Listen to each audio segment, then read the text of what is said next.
Rema hari ini, Matius 7 ayat 8. Karena setiap orang yang meminta menerima, dan setiap orang yang mencari mendapat, dan setiap orang yang mengetok baginya pintu dibukakan.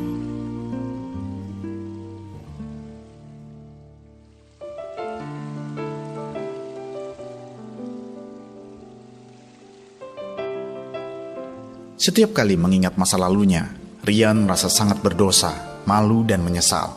Hanya ada satu tekad di dadanya bahwa ia tidak ingin mendukakan hati Tuhan lagi. Apapun tantangannya, Rian mau terus mengejar pengenalan akan Tuhan dan hidup seturut kehendaknya. Ini bukanlah perkara yang mudah, sebab setelah bertobat, Rian malah habis-habisan. Seluruh harta benda yang ia kumpulkan dengan cara yang salah, satu persatu hilang. Ia pun kini harus bersusah payah bekerja dengan hasil yang tidak seberapa. Namun semua itu justru membuatnya semakin menenggelamkan diri dalam doa dan hadirat Tuhan.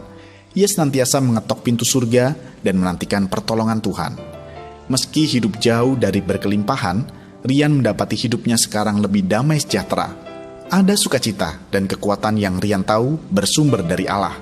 Ia melihat penyertaan dan pemeliharaan Tuhan yang ajaib dalam hidupnya.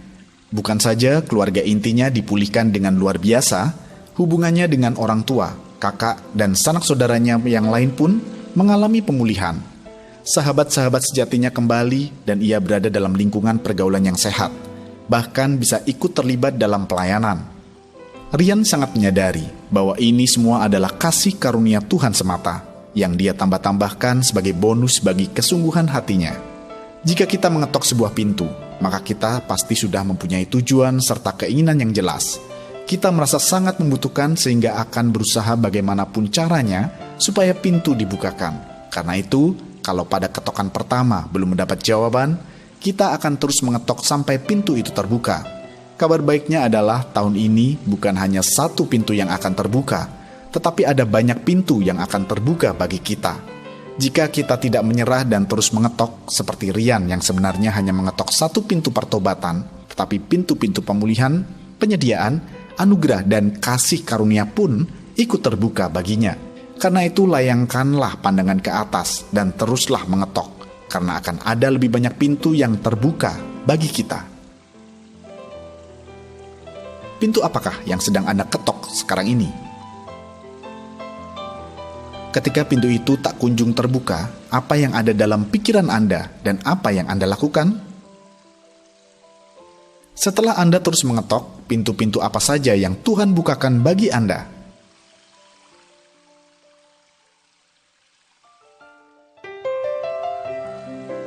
Tuhan Yesus, kami mengucap syukur atas kebaikan-Mu dalam hidup kami. Berilah kami hati yang kuat, teguh dan berani untuk terus mengetok. Kami percaya janji-janji-Mu ya dan amin, bahwa pintu pasti akan dibukakan bagi kami yang mengetoknya. Terima kasih Tuhan, di dalam nama Tuhan Yesus kami berdoa. Amin. Jika kita terus mengetok, bukan hanya kita akan mendapatkan pintu terbuka, tetapi pintu-pintu yang terbuka bagi kita lebih banyak.